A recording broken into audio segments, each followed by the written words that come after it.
कासगंज जिले के अमापुर विधानसभा के गांव याकूतगंज में पीडीए चर्चा कार्यक्रम हुआ, जिसका आयोजन रंजीत साहू उर्फ रिंकू भैया, वरिष्ठ जिला उपाध्यक्ष समाजवादी व्यापार सभा कासगंज, जिसके मुख्य अतिथि देवेश साख, सांसद एटा कासगंज। मैं आपको बता दूं कि इस मौके पर पटियाली विधायिका नादरा सुल्तान भी रही मौजूद।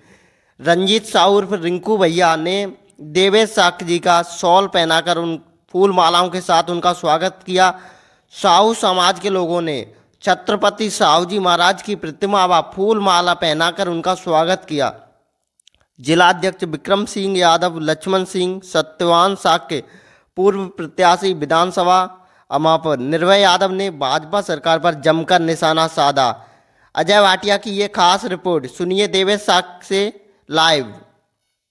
समानता का अधिकार दिलाने वाले संविधान निर्माता बाबा भीमराव अम्बेडकर को नमन करते हुए, आज इस याकूतगंज की एक एक दहलीज को नमन करते हुए समाजवादी पार्टी के राष्ट्रीय अध्यक्ष आदरणीय अखिलेश यादव जी द्वारा चलाए इस पीडीए कार्यक्रम के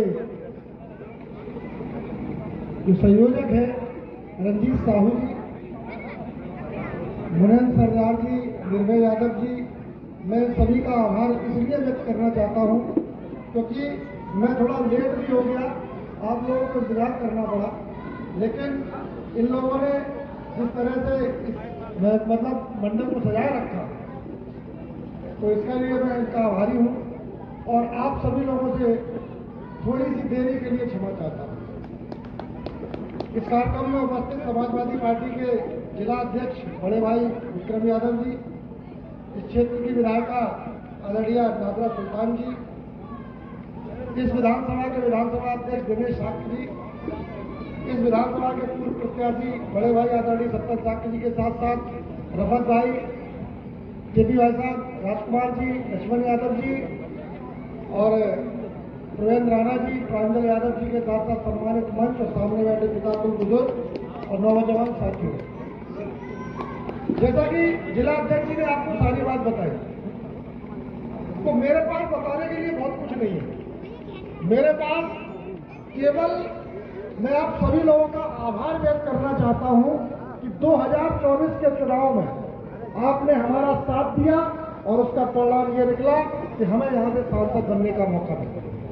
मैं आपका आभारी हूं, ऋणी हूं और इस आभार और जो ऋण है उसका मैं इस क्षेत्र को विकास करा के आपके जो ऋण मैं अदा करूंगा और 5 साल बाद मैं अपना रिपोर्ट कार्ड और दूंगा कि जिस आशा और विश्वास के साथ आपने जो जिम्मेदारी हमें दी है, मेरा काम विकास कराने का है और मैं इन परिस्थितियों में भी, जब ऊपर भी भाजपा सरकार और नीचे भी भाजपा सरकार, तब मैंने 5 महीने में अपने स्तर पर जो काम है, रेलवे का जितना काम था मैंने सहारा गंडुनारा ये पुल शासन को दे दिया है और उस पर काम कर रहा हूँ। हमारा कासगंज में अमापुर रोड पे दोनों पुल, उसके अलावा बाढ़ से निजात दिलाने के लिए इसी वर्ष 55 करोड़ के 4 बांध स्वीकृत करा लिए हैं। एटा कासगंज रेल लाइन स्वीकृत करा ली। तो जो केंद्र के काम हैं लगभग हो चुके हैं और ये मेडिकल कॉलेज जो यहाँ पे नहीं था कासगंज में, उसकी स्वीकृति भी हमने कराई है। तो ये 4 काम मैंने आपको 5 महीने में दे दिए। अब रहे छोटे छोटे काम, तो मैं आपको विश्वास दिला दूं कि अगले 3 महीने में अपने कासगंज की 100 सड़कों पे काम हो जाएगा। 100 सड़कें मंजूर कराई हैं। इसके अलावा लगभग 200 प्रस्ताव और भेजे हैं। और रही, मैंने अभी लास्ट टाइम भी पार्लियामेंट में क्वेश्चन उठाया था कि हमारे क्षेत्र की ओडीआर और एमडीआर रोड जो गांव के विकास को बढ़ावा देती है, उन रोडों को सुदृढ़ीकरण और चौड़ीकरण कराया जाए। तो हमारे जो लोकसभा के अध्यक्ष हैं, तो उन्होंने कहा कि भाई साहब ये मामला तो उत्तर प्रदेश सरकार का, राज्य सरकार का है। तो मैंने कहा प्रधानमंत्री सड़क योजना के अंतर्गत जो 4था फेज चल रहा है, जिसपे हम लोगों को विश्वास हुआ करता था कि प्रधानमंत्री सड़क रोजगार योजना में लंबी सड़कें ली जाती थी, अब उन सड़कों को छोटा कर दिया गया है। तो लंबी सड़कें फिर कौन बनाएगा? आपने तो कह दिया राज्य का विषय है, लेकिन लंबी सड़कें जो बननी है उनको कौन बनाएगा?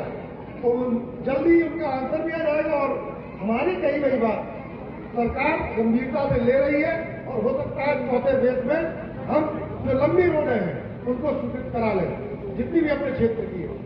तो मैं निरंतर लगा हुआ हूँ। ये हमारा क्षेत्र खेती किसानी से जुड़ा हुआ क्षेत्र है और मैं चकोरी और तंबाकू का यहाँ उत्पादन ज्यादा होता है, तो मैं चकोरी के किसानों को भी राहत देने के लिए लगा हूँ। कोई न कोई योजना बनाऊंगा, चाहे वो सरकारी प्लांट की हो या जो खरीदी में धोखाधड़ी बिचौलिए लगे रहते थे, तो उन बिचौलियों को खत्म करने की मैं योजना बना रहा हूँ। उसका लाभ आपको बहुत जल्दी मिलेगा। और रही बात पीडीए चौपाल की, पीडीए चौपाल का मतलब है कि जो झूठी सरकार है, जो कर कुछ रही है और दिखा कुछ रही है, आप लोगों को पीडीए पंचायत के जरिए से वो सत्यता बताएंगे। जैसा कि अध्यक्ष जी ने कहा कि आपके पास हो क्या रहा है और बता क्या रहे हैं। जो सरकार 12,000 करोड़ जो किसान व्यापारियों की टैक्स का पैसा, जनता की गाड़ी कमाई का पैसा 12,000 करोड़ तुमने खर्च किया। मैं शुरू में ही बोला मैं सारे धर्मों का विश्वास करता हूं, लेकिन 12,000 करोड़ ये आप लोगों का पैसा था। कुंभ कभी पहले हुआ नहीं, पहले भी तो कुंभ हुए। इसकी आवश्यकता क्या थी? कितना पैसे की आवश्यकता क्या थी? ये आवश्यकता इसलिए थी आपको धर्म के आधार पर धर्म में फंसा के वो एक मोटी रकम खुद लूटना चाहते हैं। क्योंकि इतिहास गवाह है, भारतीय जनता पार्टी जब तक चुनाव में आई है तो बड़े बड़े धंधा सेठों से पैसा लिया है और सत्ता में आने के बाद उन्हीं के लाभ पहुंचाने के लिए अपनी अर्थनीति तैयार करती है। जैसा कि आप लोग देख रहे हैं, केवल इस देश पे कब्जा 2 लोगों का है, अडानी और अंबानी। केवल 2 लोगों का कब्जा है और पूरे देश का पैसा अडानी अंबानी को दिया जा रहा है। उनका कर्जा लाखों करोड़ माफ हो सकता है, लेकिन हमारे किसान का कर्जा अगर 10,000 है तो सरकार उसके पीछे बढ़ जाती है। बिजली की पोजीशन क्या है? इस देश में ऊर्जा को निजीकरण के हाथों में दिया जा रहा है। उसका परिणाम ये निकलेगा कि जितना वो चाहेंगे उतना रेट बढ़ाते जाएंगे, आपकी सिंचाई मुक्त नहीं करेंगे, किसान दर दर भटक जाएगा। मैं आपको विश्वास दिला रहा हूं, यही हो रहा है। आज आपके घर पे छापा डाल देते हैं, किसी का बिल 10,000 है तो उसको नोटिस भेज देते हैं कि भाई जमा करो। आज तक ऐसा नहीं हुआ और ये इसलिए हो रहा है कि जितना भी बकाया है जनता से ले लो, उसके बाद तो निजी हॉस्पिटल के हाथों में जा रही है। और निजीकरण की व्यवस्था इसलिए लाई जा रही है क्योंकि रोजगार उनको देना नहीं है। रोजगार इसलिए नहीं देना, रोजगार न दे मांगे आप लोग, इसलिए शिक्षा भी खत्म कर दी। इस प्रदेश में 66,000 स्कूल बंद कर दिए गए। जैसा अध्यक्ष जी ने बताया, हमारे बच्चे वजीफा मिलता था, बच्चे पढ़ते थे। आज क्या स्थिति है? तो यही सब बातें हैं जो आपको जहां बैठे हैं ये सवाल करें कि भाई ये हो क्या रहा है, आपको दिखाया क्या जा रहा है। क्या वो देश विश्वगुरु बन सकता है जिसका प्रधानमंत्री ये कहे कि हम 82 करोड़ लोगों को मुफ्त में राशन दे रहे हैं? आप बताइए, विश्वगुरु बन जाएगा?